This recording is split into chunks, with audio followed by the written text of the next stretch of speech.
Hi, I'm Lindsay Hanahan from Move Studios in Denver, Colorado, and today we're going to talk about gardening moves.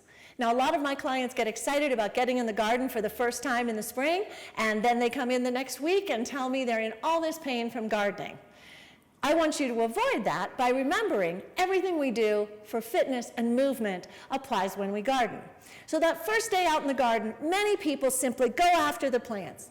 They start leaning over, hanging over, and what are they doing? Straining their hamstrings, straining their low back, and shortening their psoas muscle. Unfortunately, a long time in this position, when you stand up, you are very likely to end up with that psoas spasming, which will cause a great deal of back pain and discomfort. This is what we want to avoid. Well, how do we avoid that? The same way we do everything else in our lives with a good, solid, neutral squat. So we want to crease at the hip, open our sits bones, and sink down into a squat. From this position, I'm not overly stressing or straining anything. I have the opportunity to move and work on my plants as much as I need to.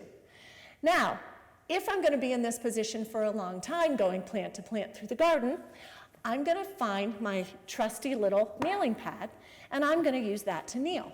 From this kneeling position, I can stay comfortable, nice hip crease, and work for a long time on the plants.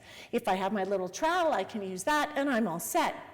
If kneeling is an issue for you, have no fear. Keep your little handy stool with you that you can sit on. Once again, I have the opportunity to work with the plants, around the plants, do whatever gardening I need to, and not hurt my back.